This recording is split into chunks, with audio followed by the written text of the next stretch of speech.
Difficile d'imaginer un monde sans chien ni chat domestique, une terre sans cochon rose, sans vaches ou moutons. Et pourtant, avant que les hommes ne les façonnent, ces animaux domestiques n'existaient pas dans la nature sauvage.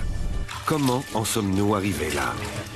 Comment sommes-nous parvenus à faire de l'animal un être que l'on peut transformer, manipuler et parfois aimer? À quoi ressemblaient leurs ancêtres? Pour percer ces mystères, des scientifiques ont mené l'enquête en Égypte et au Proche-Orient. Leur découverte nous entraîne dans un grand voyage dans le temps. Ils nous révèlent comment, sous l'influence des hommes, les animaux sont passés de l'état sauvage à celui de la domestication.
Il y a encore 18 000 ans, aucun animal ne vit près des hommes.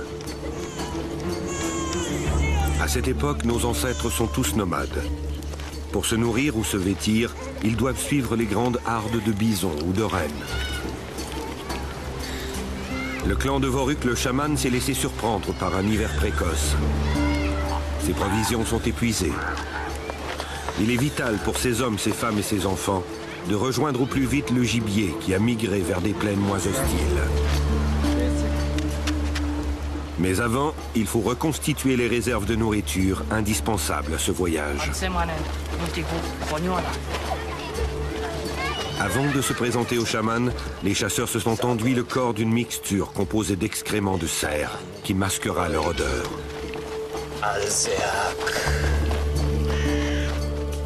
Les incantations de Voruk leur promettent une bonne chasse.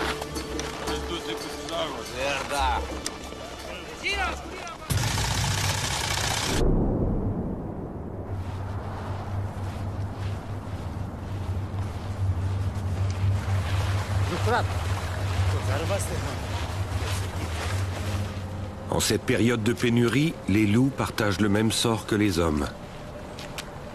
Les deux espèces se ressemblent. Toutes deux sont de grands prédateurs au sommet de la chaîne alimentaire. Toutes deux vivent en communautés structurées, se partagent les mêmes territoires de chasse et sont en compétition pour les mêmes proies. Hommes et loups sont faits pour se rencontrer. Pour l'instant, ce sont des espèces rivales.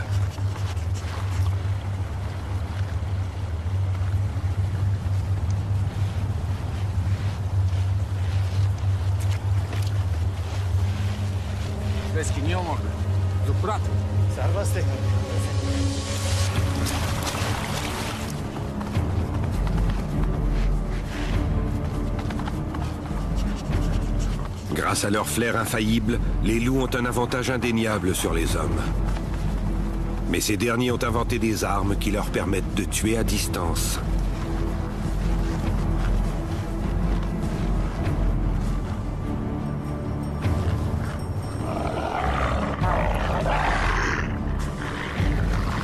La tactique des loups est bien rodée. La meute se déploie pour encercler la proie, pendant qu'un rabatteur effraie la biche pour la jeter dans la gueule des autres loups. Un étau implacable se resserre sur la victime.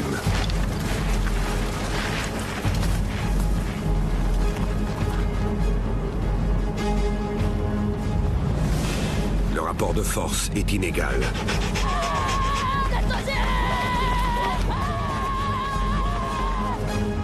Face aux armes affûtées des chasseurs, il vaut mieux battre en retraite.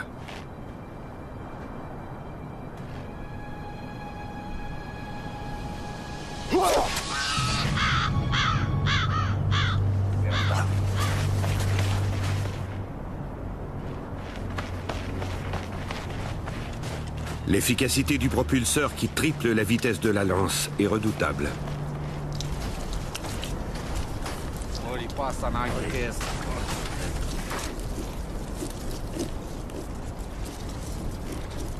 Les chasseurs ne s'encombrent pas des lourdes entrailles de l'animal. Ce qui n'est pas consommé ou utilisé comme matière première est abandonné sur place. Et les loups comptent bien profiter du festin. Le cœur et le foie de la biche sont une récompense que les chasseurs se partagent dans un ordre précis. Eneko, le plus jeune, sera servi le dernier.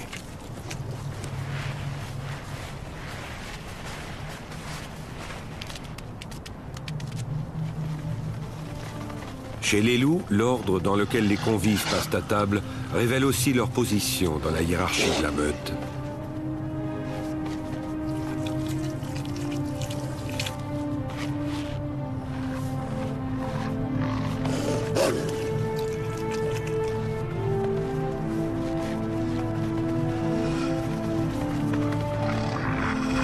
Le repas est maigre. Roka, une jeune femelle dominée, n'aura pas droit à sa ration. Elle devra chercher sa pitance ailleurs. Bientôt, hommes et loups vont se découvrir des intérêts communs, se rapprocher l'un de l'autre.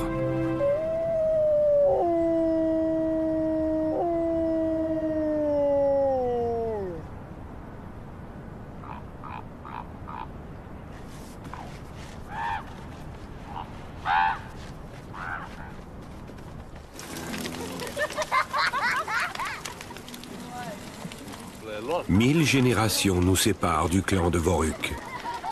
Pourtant, ces ancêtres nous ressemblent. Leur cerveau et leur physique sont comparables aux nôtres. Les rudes conditions de vie de ces chasseurs-cueilleurs les ont rendus robustes. Ils n'ont pas encore de caries dentaires. Celles-ci n'apparaîtront qu'avec la consommation des céréales.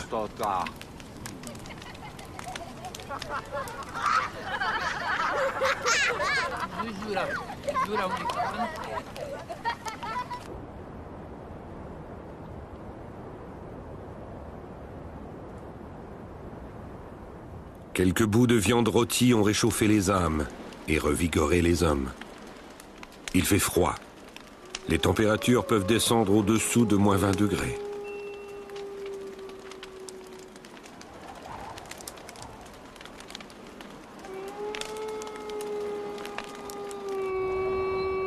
Dehors, une louve solitaire affronte l'enfer de glace.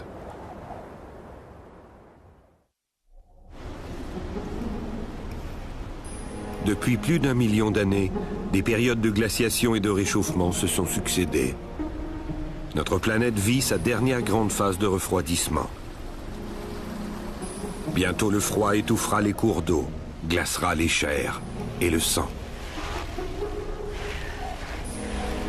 Le temps qui passe raccourcit les jours et réduit les chances de survie du groupe. Il est urgent de partir.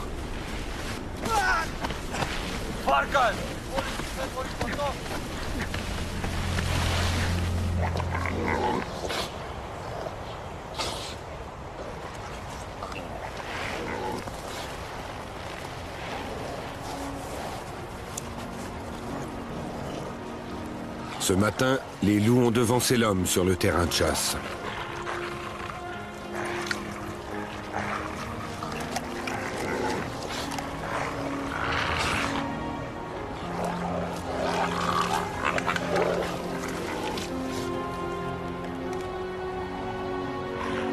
Dans l'esprit des hommes germe une idée nouvelle.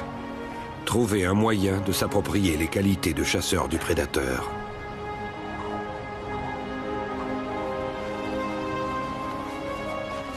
Roka a rejoint son groupe. Elle espère y retrouver sa place et remplir son estomac toujours vide.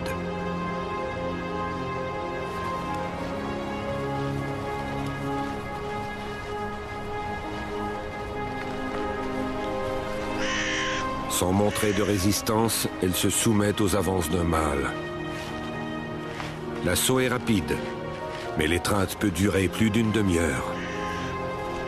Durant tout ce temps, un dispositif physiologique empêche le pénis de se retirer afin d'optimiser les chances de fécondation.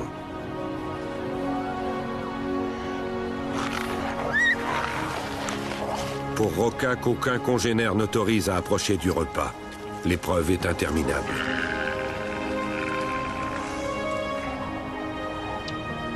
Si nul n'est ici enclin à partager avec elle, c'est que la prise est maigre pour des estomacs capables d'ingérer jusqu'à 20 kilos de viande. En l'empêchant de s'alimenter, les loups l'excluent petit à petit du groupe.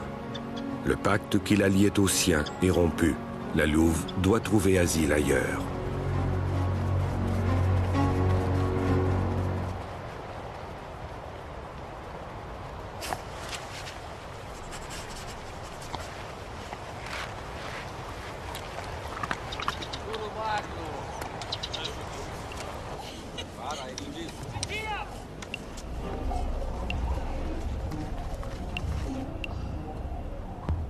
Désormais solitaire, Roca doit être plus forte que la glace, plus forte que la faim.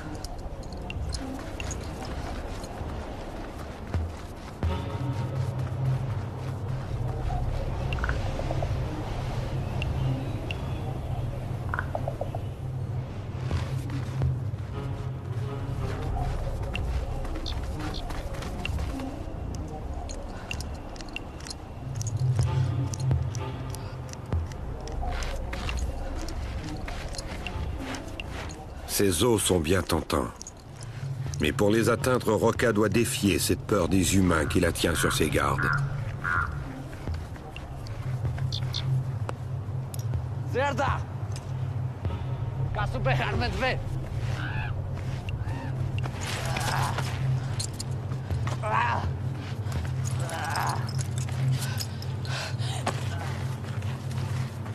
Akarudele menyen. Akahetaman. Rena.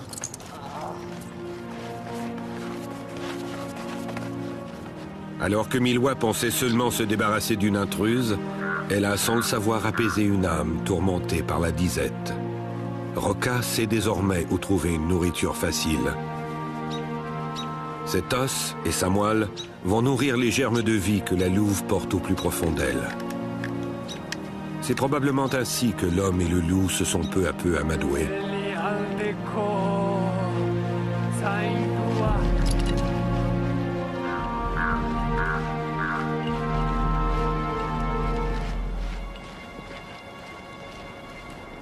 Les esprits ont tenu leurs promesses. Avant d'abandonner définitivement le campement, Voruk doit les remercier pour la chasse.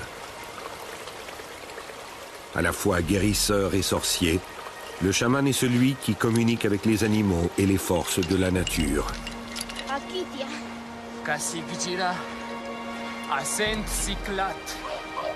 Plus qu'un guide spirituel, Voruk est le gardien d'un savoir qui lui a été transmis de génération en génération.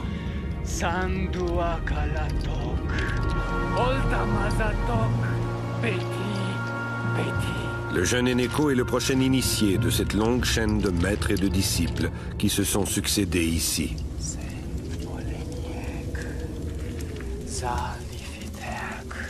Nos ancêtres ne se considèrent pas comme des êtres supérieurs à la nature qui les entoure.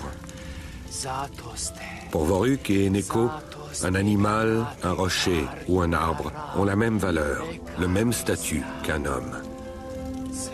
Il n'est pas encore question d'élevage ou de domestication.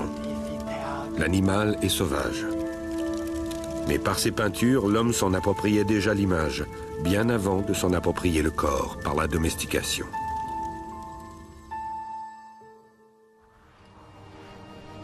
La tempête est passée et les réserves de nourriture sont suffisantes. Pour le clan de Voruk, il est temps de reprendre la route qui les mènera comme chaque année à l'autre extrémité du vaste territoire, afin de rejoindre le gibier. Une discrète voyageuse suit d'un pas vif. Roca a choisi de se rapprocher des hommes. De la même manière, ailleurs, d'autres loups vont aussi profiter des restes laissés par les humains. Entre moins 20 000 et moins 15 000 avant notre ère, le climat se réchauffe. Les calottes glaciaires qui restreignaient le passage de l'Asie vers l'Europe remontent vers le nord et ouvrent de nouvelles voies migratoires. Les loups asiatiques viennent renforcer les effectifs des loups européens Cet accroissement démographique fait comme Zélou, vivent de plus en plus près les uns des autres.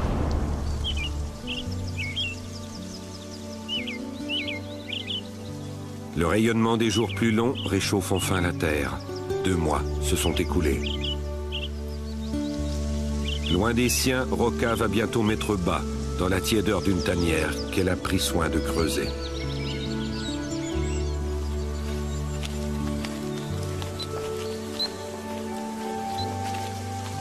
Voruk et son groupe ont retrouvé l'abondance caractéristique du printemps. Milwa attend aussi un bébé.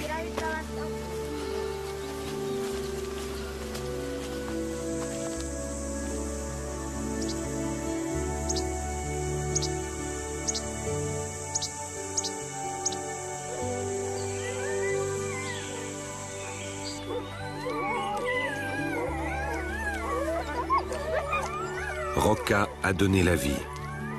Et il ne lui reste plus qu'à débarrasser son 9e bébé du cordon qui le reliait à elle.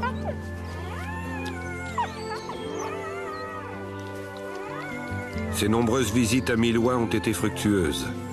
Sa portée est exceptionnelle. Encore aveugles et sourds, les nouveau-nés vont passer les 6 à 8 premières semaines de leur vie dans le secret de la tanière, bien au chaud et en sécurité près de leur mère. Malheureusement, Roca ne sera pas capable de nourrir toute cette progéniture. Seuls ceux qui accéderont les premiers au téton nourricier auront une chance de survivre.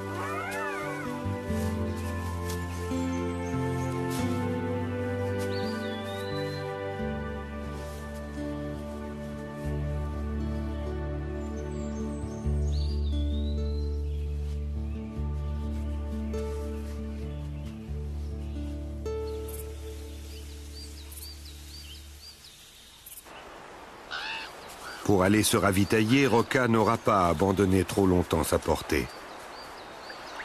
Elle connaît le chemin du camp de Voruk. Eneko chasse moins souvent. Près des forêts de feuillus, les lacs regorgent de poissons.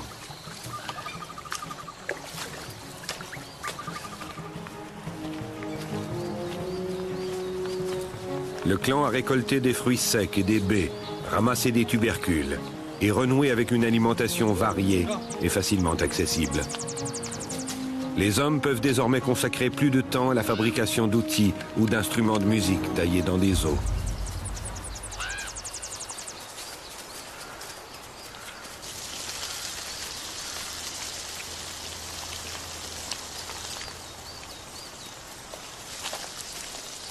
Roca a perdu sa toison hivernale et retrouvé une silhouette plus frêle. Elle s'approche désormais plus près de Milwa. Bien qu'encore sur le qui-vive, Roca et la future mère se sont apprivoisés. Zatorpi.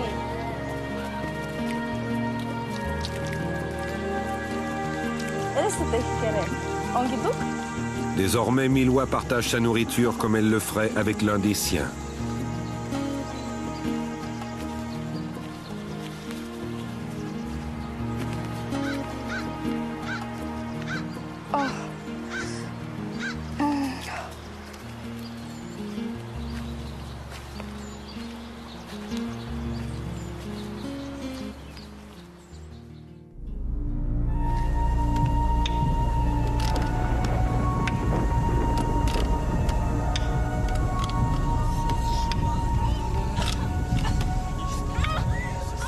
Cinq semaines se sont écoulées.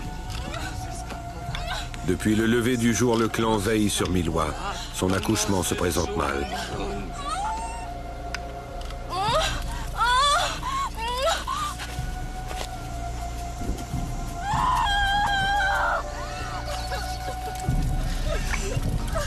Voruk a concocté quelques filtres magiques, mais ils n'ont aucun effet.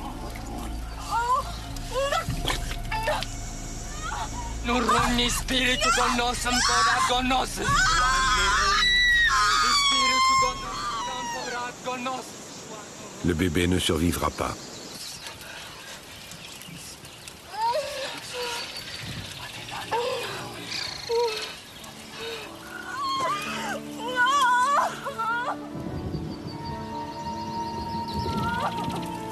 À cette époque, la mortalité infantile n'est pas rare.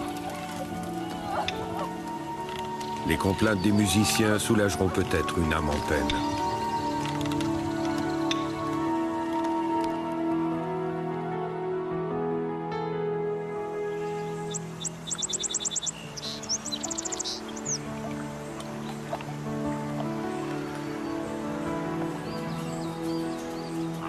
Milwa n'est plus au rendez-vous.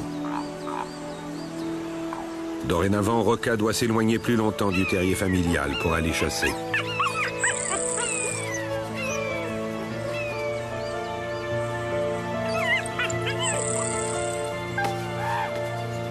Seuls 2 de ces louveteaux ont survécu.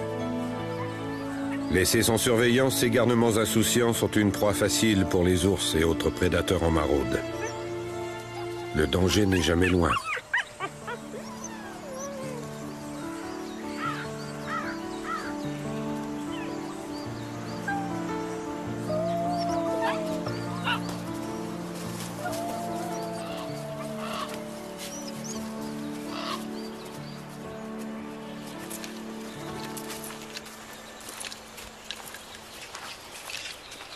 Habituellement, Eneko ne s'aventure jamais seul au fond des bois.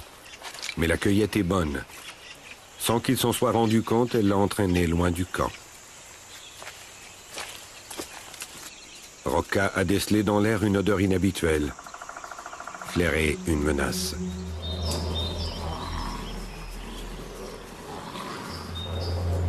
Une meute s'est introduite sur son territoire. Les louveteaux sont en danger.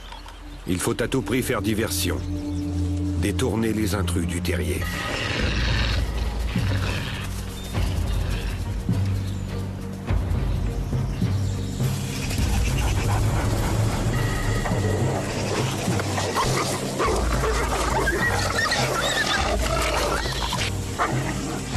Un assaillant a pris la fuite. Avouer sa faiblesse. Roca prend le dessus.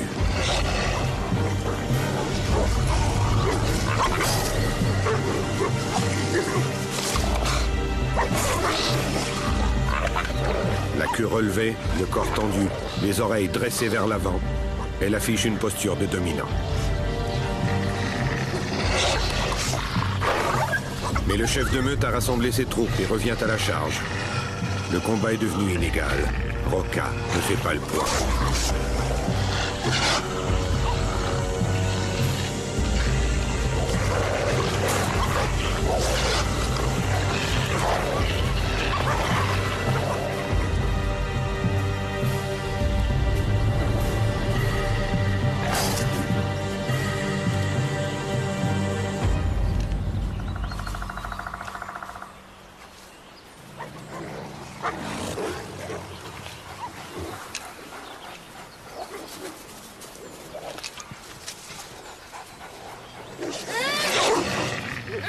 L'intimidation est une tactique imparable. Les loups n'oseront pas se mesurer au poignard d'Eneko.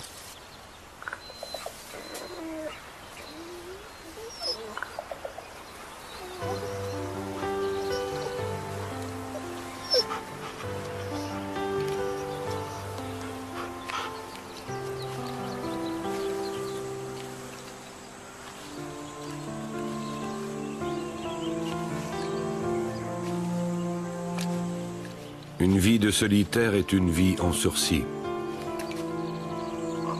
Grièvement blessé, Roca ne survivra pas. Ici, autant qu'ailleurs, la vie ne tient qu'à un fil.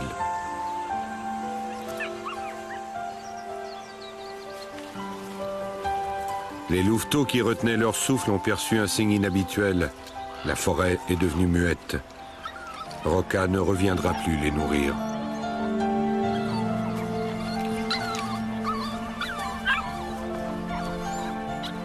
Le jeune apprenti chaman sait qu'on doit rendre à la nature ce qu'on lui prend. Élever un animal orphelin fait partie des multiples rites que pratique sa tribu de chasseurs pour rétribuer la nature et s'assurer qu'elle restera féconde. L'occasion est trop belle pour démontrer ses qualités de futur chaman.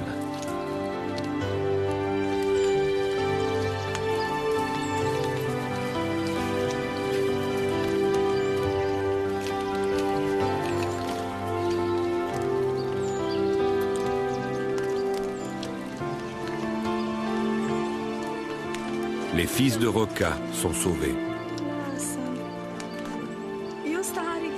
Dorénavant, le clan élèvera les louveteaux comme ses propres enfants.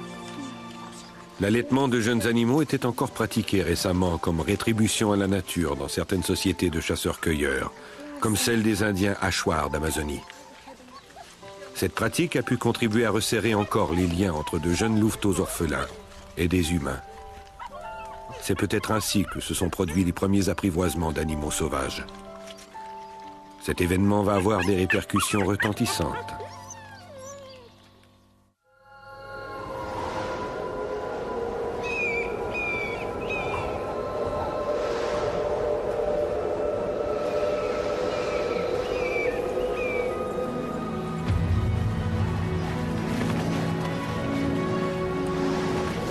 Les fils de Roca vivent désormais près de leur mère adoptive. Milwa est à nouveau enceinte.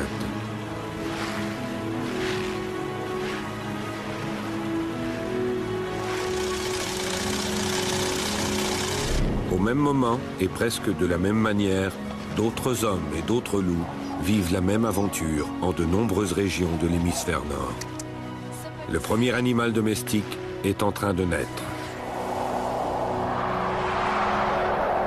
Au Muséum national d'histoire naturelle de Paris, Jean-Denis Vigne, archéozoologue, étudie les crânes de 2 chiens parmi les plus anciens trouvés en France. Ils datent d'il y a 10 000 ans. Leur étude permet de comprendre les modifications subies par l'animal au cours de la domestication. Le loup est l'ancêtre du chien. Voici un crâne de loup, ici un crâne de chien.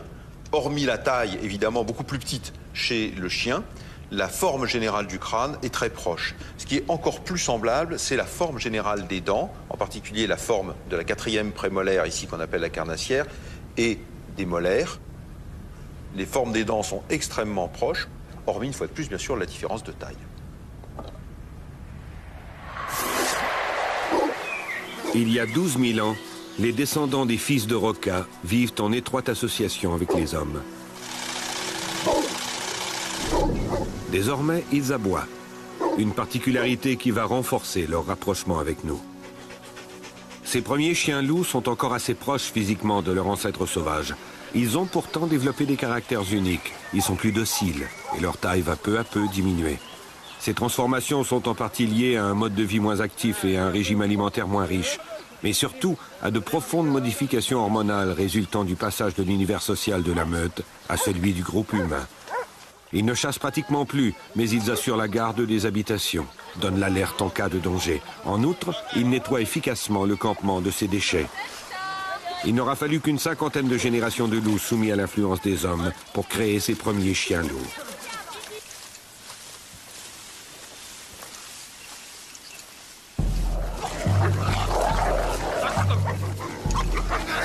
Et si certains individus conservent encore un caractère sauvage, ce sera de courte durée, car on ne s'encombre pas des animaux dominants et agressifs.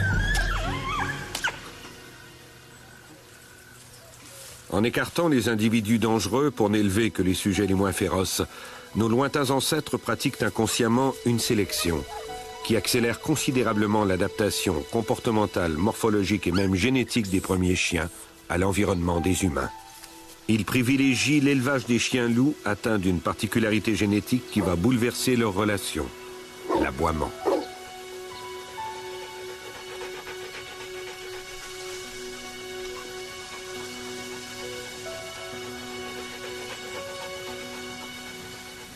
Ces nouveaux chiens loups comprennent certains signes et sont aussi capables de communiquer avec nous. Au département d'éthologie de l'Université de Budapest, l'équipe d'Adam Miklosi tente depuis plusieurs années de comprendre sur quels critères l'homme a sélectionné les premiers loups et quels changements de comportement cela a engendré pour leurs descendants. Pour cela, les chercheurs ont soumis des chiens et des loups à une série de tests. Un morceau de viande est caché dans un des 2 récipients. Le chercheur montre du doigt son emplacement à l'animal.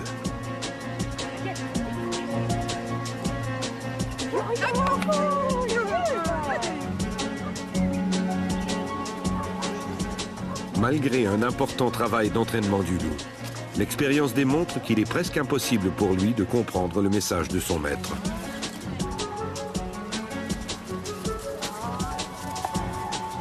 Un second test confirme les différences fondamentales qui séparent le chien du loup.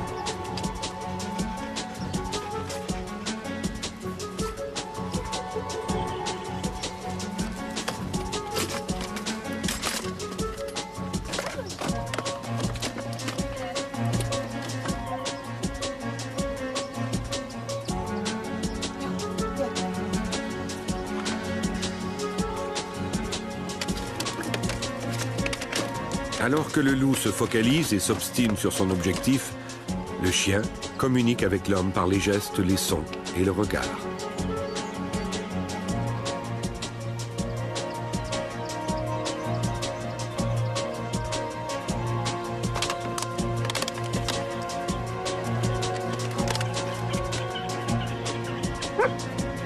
Le premier critère de sélection des animaux fut donc sans doute leur aptitude à communiquer avec nous.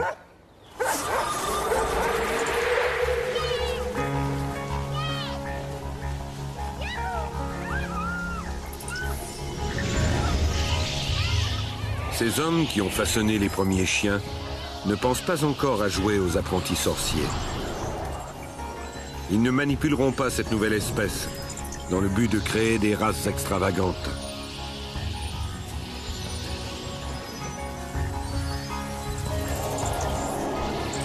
Et pourtant, au fil des siècles, nous créerons plus de 300 races de chiens.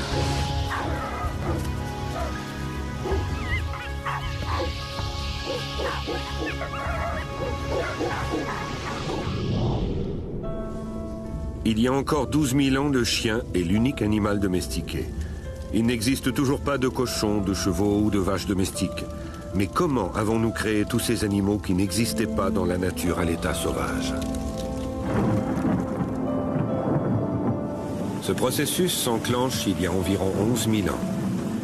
Le réchauffement de la planète façonne alors de nouveaux paysages. Les prairies et les vastes étendues herbeuses qui dominent en grande partie les latitudes moyennes de l'hémisphère nord disparaissent peu à peu au profit des forêts.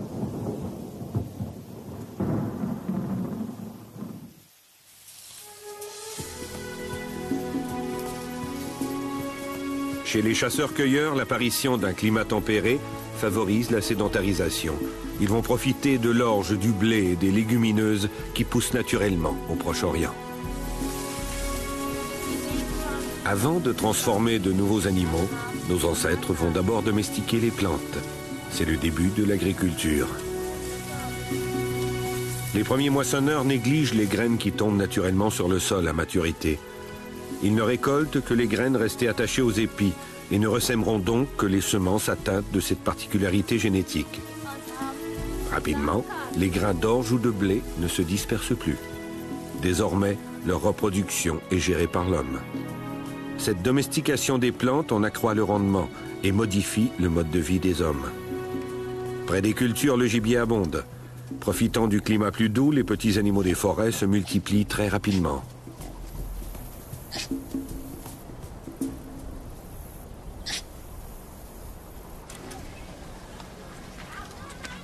Les premiers paysans ont construit des maisons en dur, des bâtisses en bois et en torchis pouvant atteindre 30 mètres de long. Ils se regroupent en petites communautés dans ces villages permanents.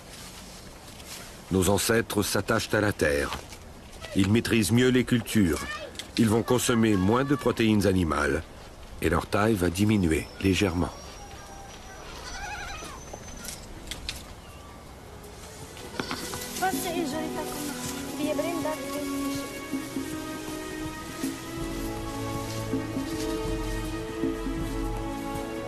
Les céréales seront longuement broyées à l'aide d'une meule.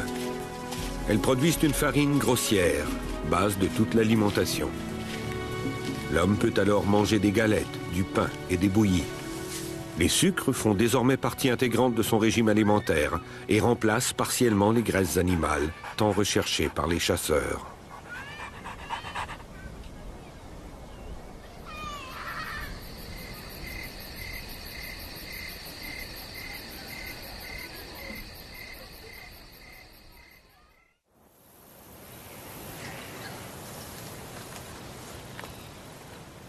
Ces premiers cultivateurs gardent de nombreuses pratiques des chasseurs-cueilleurs. Pourtant, la chasse les oblige à abandonner les champs et à prendre des risques.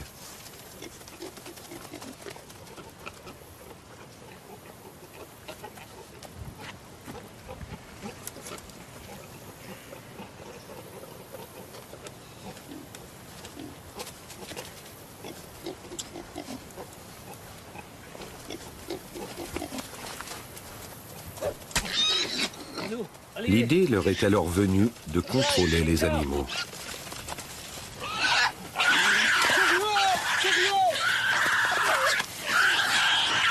Il n'est plus alors question de tuer tout le gibier qui se présente.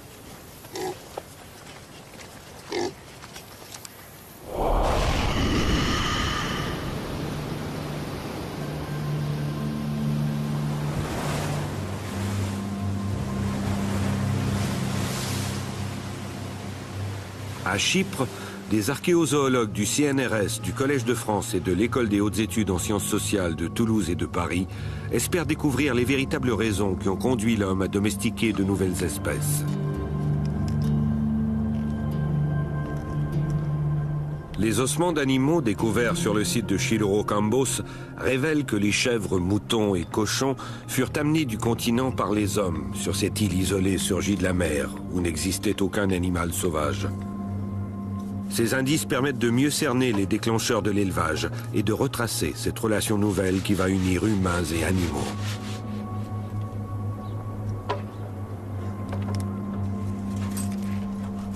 Ce qui est frappant ici, c'est qu'on a une quantité dominante de cochons.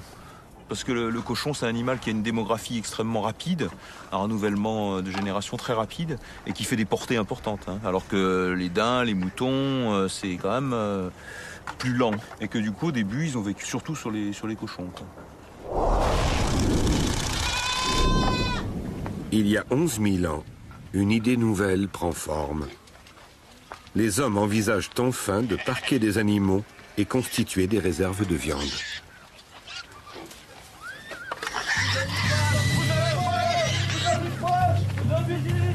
L'élevage n'en est qu'à ses balbutiements. Les animaux restent imprévisibles.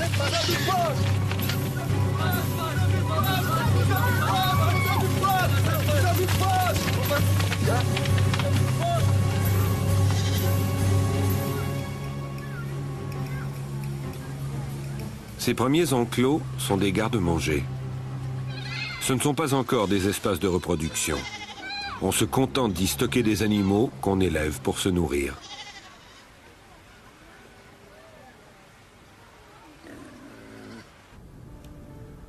Dans son laboratoire chypriote, Jean-Denis Vigne étudie les traces de découpe sur des os de cochon. De fines entailles attestent de l'usage des tranchants très affûtés de lames de silex.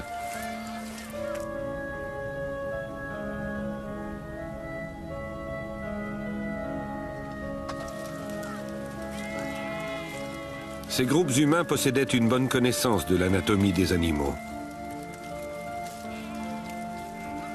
À cette époque, on ne connaît pas encore la poterie, mais on invente de nouveaux modes de cuisson. La technique est rudimentaire. Des pierres chauffées dans la braise sont plongées dans une outre en cuir remplie d'eau.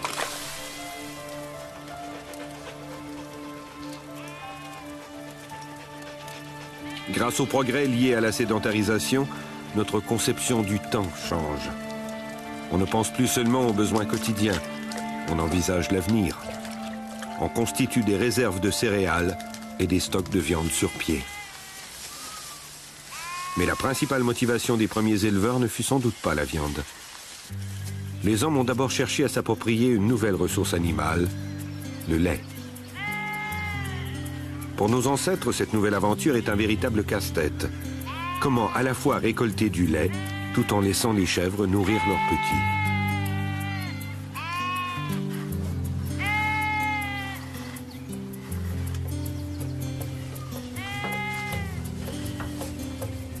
La trouvaille est sommaire mais se révèle efficace. Elle permet de limiter la tétée du chevreau, de le sevrer en douceur et de fournir du lait au foyer.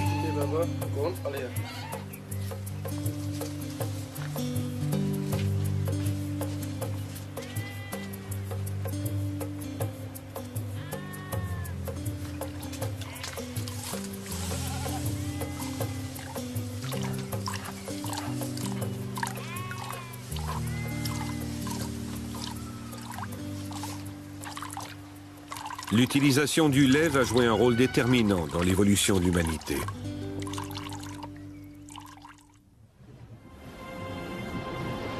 L'élevage et la production de lait vont avoir un énorme impact sur la démographie mondiale.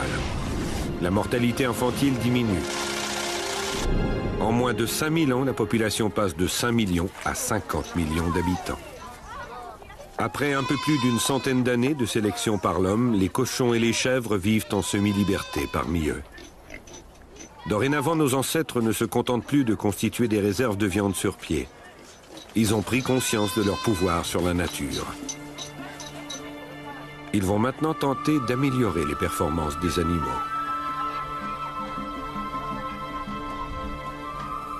Sous leur contrôle, l'anatomie des animaux, leur pelage et leur comportement vont se transformer peu à peu. Nous accouplerons les individus les plus productifs. Certains donneront plus de lait ou plus de viande. D'autres fourniront la laine. Mais comment est-on passé de la chèvre sauvage à la docile petite chèvre, ou du sanglier au cochon? Comment l'homme est-il intervenu pour façonner des animaux plus petits et moins sauvages? Comment imaginer que le puissant auroch représenté sur les parois de Lascaux va donner naissance au bœuf et à la vache?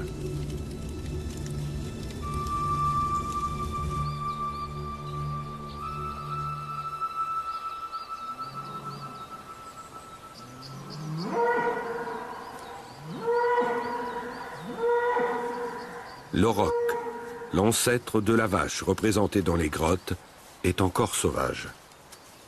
Considéré comme à l'origine de Bos taurus, notre bœuf actuel d'Europe, l'auroch, d'un crâne volumineux, d'un front plat et étroit, est muni de grandes cornes à courbure hélicoïdale tournées vers l'avant. L'auroch peut atteindre 2 mètres au garrot. L'animal est massif et peut peser plus d'1 tonne. Il est aussi puissant et rapide qu'un buffle. Nos ancêtres s'en méfient. Cette espèce vit en harde, en lisière de forêt. Avant le néolithique, les troupeaux d'aurochs sont présents non seulement dans toute l'Europe, mais aussi en Afrique du Nord, au Proche-Orient, dans la vallée de l'Indus et probablement en Afrique.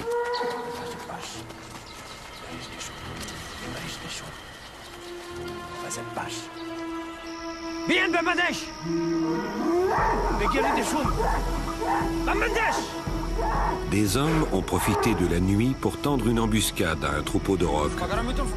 Ils ont dispersé les adultes trop agressifs et capturé les petits.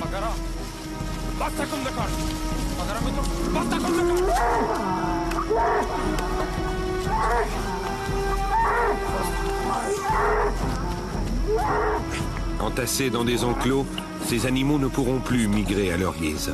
Ils ne pourront plus conserver une alimentation diversifiée et équilibrée.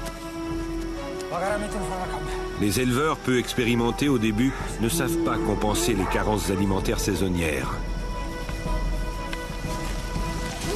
À la longue, cette vie en captivité va avoir un rapide impact sur la taille des animaux, qui diminue. Leur morphologie va changer. Le stress qu'ils subissent va provoquer la modification de certains taux hormonaux et réduire leur agressivité.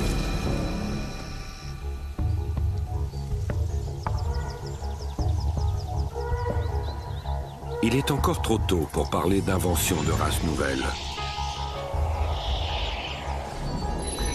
Les hommes ne savent pas encore qu'il leur est possible de créer des animaux adaptés à leurs désirs les plus fous. Ils n'en prendront vraiment conscience qu'au XVIIIe siècle et façonneront des vaches plus petites, aux cornes moins importantes, des vaches spécialisées dans la production de lait ou de viande, ou encore des bovins conçus pour les jeux de la reine, produits d'un élevage si sophistiqué qu'on pourrait croire qu'ils ont conservé une part de sauvagerie propre à leur ancêtre, l'auroch.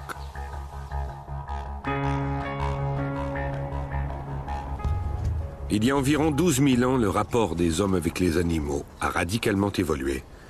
Au Proche-Orient apparaît une nouvelle conception hiérarchisée du monde.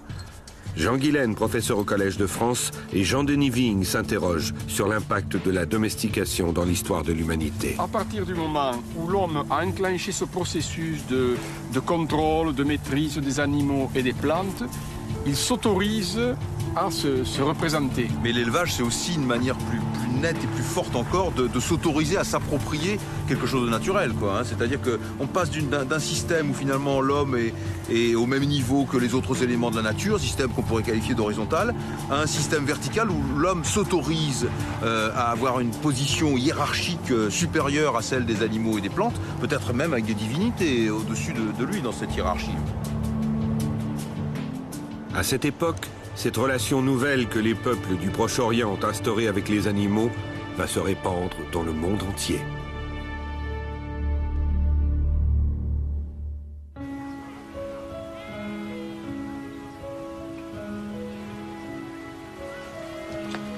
De petites familles d'éleveurs reprennent un mode de vie moins sédentaire. Ce nouveau nomadisme pastoral va jouer un rôle important dans la propagation de la domestication. Il permettra aussi le contact entre groupes fort éloignés, favorisera l'échange d'objets et parfois même d'idées et de techniques nouvelles. Un millénaire a suffi pour maîtriser l'élevage des principaux animaux. Tous ces animaux domestiqués vont voyager du Proche-Orient vers le sud, l'est et l'ouest. Leur diffusion en Europe se fait selon deux voies principales. Une route méditerranéenne et une route plus septentrionale. Une énigme subsiste pourtant sur l'un des animaux que l'homme peint dans les grottes près de l'Oroc, le cheval. Mais pourquoi ne nous sommes-nous pas intéressés à cet animal plus tôt? Pourquoi a-t-on d'abord apprivoisé des animaux en apparence plus dangereux, comme l'auroch ou le loup? En réalité, il n'y a pas de chevaux dans le berceau de la domestication au Proche-Orient. Les ancêtres du cheval aujourd'hui disparus vivaient plus au nord, dans les grandes steppes et les forêts d'Europe orientale et d'Asie centrale. Les chevaux vont poser un grand défi aux hommes. Pour eux, chasser le cheval n'a jamais été facile. Le capturer pour l'apprivoiser, encore moins. Nos ancêtres se soucient peu de capturer cet animal, non seulement rapide, mais aussi nerveux et agressif.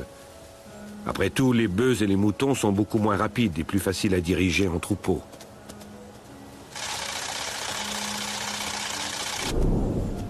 La domestication du cheval se fera 5000 ans après celle des animaux d'élevage, lorsque nous lui découvrirons d'autres intérêts.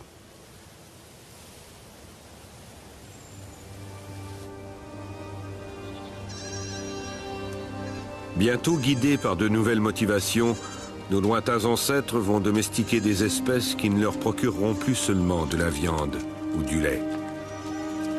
Sans toujours s'en rendre compte, ces peuples de la fin de la préhistoire ont créé avec les animaux des relations d'interdépendance qui se sont perpétuées jusqu'à nous. Ils sont à l'origine des progrès dont nous bénéficions aujourd'hui. La grande épopée de la domestication ne fait que commencer.